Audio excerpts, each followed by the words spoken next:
Napakahiwaga ng karagatan kung iisipin. At maniwala ka man o sa hindi, 80% pa ng karagatan ang di pa nalalaman o napupuntahan ng mga tao. Well, sadyang napaka-misteryoso talaga ng ating mundo. Kaya naman sa video na ito ay karagatan naman ang tatalakayin natin. Dito pag-uusapan natin ang rediscovering lugar ng mga siyentipiko na di umano mas malalim pa sa Mariana Trench. At kung gusto mong malaman ang buong kwento, simulan na natin.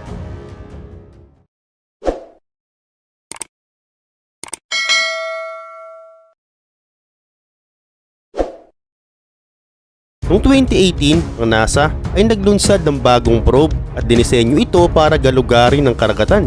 Pero ang tanong, ano kaya ang dahilan ng NASA? Bakit nais nilang galugarin ng ilalim ng karagatan? Simple lang ang kasagutan, dahil gusto nga nilang malaman o subukan ang bago nilang kaalaman at teknolohiya para na rin sa panibagong discovery. Pero teka, gaano kalalim ba ang kayang sisiri ng tao sa karagatan? Ang regular na tao na walang special na equipment ay kayang sumisid sa lalim na 6 meter o 19 feet. At kung may gamit siyang scuba set, ay may kakayahan siyang sumisid sa lalim na 40 meter or 131 feet. Samantala, ang mga free diver naman ay may kakayahang sumisid sa lalim na 100 meters o 328 feet.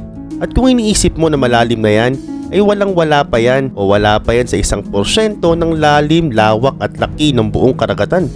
Meron kasing first layer ang lalim at ito'y tinatawag na epipelagic zone at ito'y may lalim lamang na 200 meter below the surface. Ibig sabihin, sa ganitong lalim ay masisinagan pa ito kahit papano ng araw.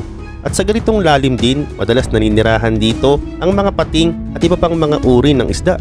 Sa kabilang banda, atin namang kilalanin si Amgarp. Siya lang naman ang taong nakabasag ng record ng scuba diving. Nagawa niyang sumisid sa lalim na 332 meters o 1,089 feet. Oo, tama ka. Ibig sabihin nito, naabot niya na nga ang mesopelagic, ang ikalawang layer ng lalim ng dagat. Kilala din ito sa tawag na midnight zone. Ang lalim nito ay sa pagitan ng 200 to 1,000 kilometers below the surface. Ganun pa man, miski ang pinaka-the best military submarine ay walang kakayahang babain ito. Sa lugar na ito, di na ito naaabot ng liwanag ng araw at ang matindi pa, ang mga hayop na nakatira dito ay nagtataglay na ng mga kakaibang katangian. Ito ang halimbawa, na-adapt nila ang semi-darkness dahil sa kanilang malalaking mga mata at bioluminescence na features. Dagdag pa, ang lugar na ito, dito na nga rin makikita ang 90% pa ng uri ng mga isda at kung susumahin ang bigat nila ay aabot ito ng 10 billion tons. Pero paano kaya ito nangyari? Ang population pa lang ng nakakatakot na cyclone ay umaabot na agad ng 1 quadrillion. Pero bagamat ganito ito karami, ay isa pa lang itong maliit na porsyento kung buong karagatan ng pag-uusapan. Dahil kung mas malalim pa ang pag-uusapan natin, dito na nga natin malalaman ang ilan pang mga sekretong nilalang na nakatira sa pinakailalim ng dagat. Kaya naman tara na at mas lalo pa nating laliman. Paano natin mararating ang madilim at malamig na bahagi ng sahig ng karagatan kung ang miski submarine nga ay hindi ito makakaya? Sa kabilang banda, ang deepest point ng dagat ay makikita sa Western Pacific Ocean at ito ang tinatawag na Mariana Trench. At madalas ang tawag dito ay the Challenger Deep dahil meron itong lalim na 11,034 meters o 35,856 feet. At ang pressure sa ganitong lalim ay 100 times na mas mataas kumpara sa pressure sa ibabaw. At para makasurvive ka sa ganitong lugar, ay kinakailangan mo dito ng special na kagamitan. At ang pinakasikat na kagamitan dito ay ang Deep Sea Challenger. Ginamit na ito nung pang taong 2012 ng Oscar-winning director na si James Cameron. Noon kasi bago pa yan, ay meron ng naunang kagamitan ang papwedeng ilubog sa ilalim ng karagatan. At ito ang tinatawag na Trieste. Noong 1960, nakasakay dito si Lieutenant Don Walsh at Jack Baccard, isang engineer. Sila ang kauna-unahang mga tao sa kasaysayan na bumaba sa pinakasahig ng karagatan. At simula noon, 13 pang mga tao ang sumubok at umulit nito. Ganun pa man, ang pinakamalalim na rehiyon ng dagat ay tinatawag na Hadal Zone. Mas malalim pa ito ng halos 6 km kumpara sa nauna. At kung makikita mo ang mga creatures na narito ay may isip mo na sa imahinasyon mo lang ito makikita. Halimbawa, ang disco jelly na ito at ang snailfish na ito na mukhang water dragon, kasama pa ang isdang ito na kabilang sa lahi ng Ophidian, ay ilan lang yan sa mga creatures na sa pinakalaliman mo lang ng dagat makikita.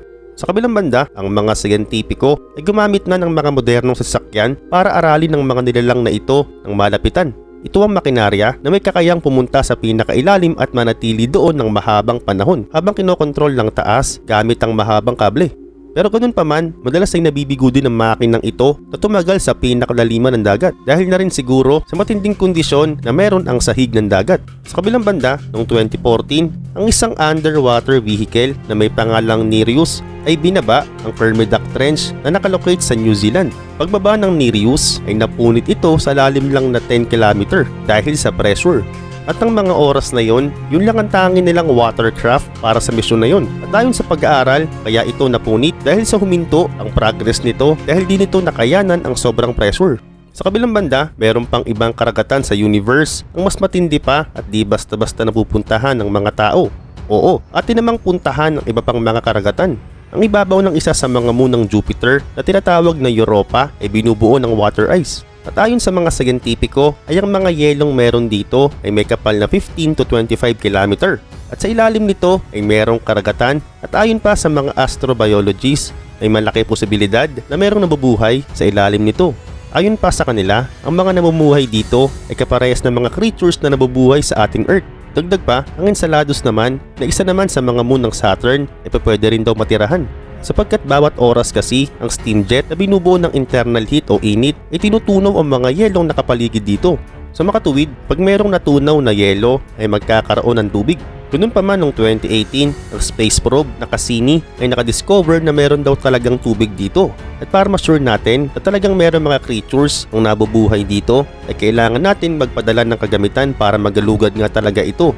At ayon sa pag-aaral, ay sinasabing ang dagat dito ay may lalim na 30 km. Habang ang Europa naman ay meron din daw ditong tubig na may lalim naman na 60 to 150 km. At kung iisipin kung sa atin nga mundo, 80% pa ang di pa natin nagagalugad, ay ano pa kaya na meron pa palang mga dagat sa mga moon? Ganun pa man ang NASA, ay ginagawa nilang training ground ang dagat ng Earth. Para nga naman, di na sila mahirapan pang sisirin ng mga dagat na meron ang moon. Sa tingin mo, meron kaya nakatira sa mga dagat sa moon? Ngayon, balik tayo sa ating mundo. Ang 80% ng dagat na di pa nagagalugad ng mga tao ay tinatawag nilang Bate Pelagic Zone o the Midnight Zone at Abyss o Pelagic Zone o the Abyss. Nasa lugar na ito ang mga kakaibang nilalang na kayang tumagal sa napakatinding pressure. Narito ang tripod fish at ang deep sea anglerfish. At ilan lang sila sa mga parte ng malalim na mundo ng karagatan na nalaman ng mga tao. Ganun pa man, dahil nga limitado lang ang oras na kayang itagal ng ating mga equipment sa ilalim ng dagat, ay imposible talagang malaman natin lahat-lahat ng meron sa Midnight Zone at sa Abyss. Pero ganun pa man, hindi nawala ng pag-asa ang NASA. Gumawa sila ng isang underwater drone na tinawag nilang Orpheus. Binubuo ito ng high sensitivity cameras at mga sensors. May kakayahan itong suriin ng mga bato, shell at pati na mga living organism. At kaya din itong gumawa ng 3D maps sa ilalim ng dagat. May timbang lang itong 250 kg at gawa ito sa may synthetic foam at kaakibat pa nito ang mga glass beads para mas lalong tumibay. At dahil din sa malakas nitong flashlight ay makakatulong itong makasave ng enerhiya at makakuha ng madalinaw na litrato. Napakagaling kung iisipin at sana maging matagumpay ito. Dahil pag nagkataon, malalaman na natin ang mga nakatagong nilalang sa ilalim ng dagat na matagal na nating gustong makita. Mabubuksan na nga rin ang ating saradong isipan patungkol sa kung totoo ba talaga na mayroong nakatirang halimaw sa ilalim ng dagat. Well, sa ngayon, magantay na lang tayo sa mga susunod pang impormasyon.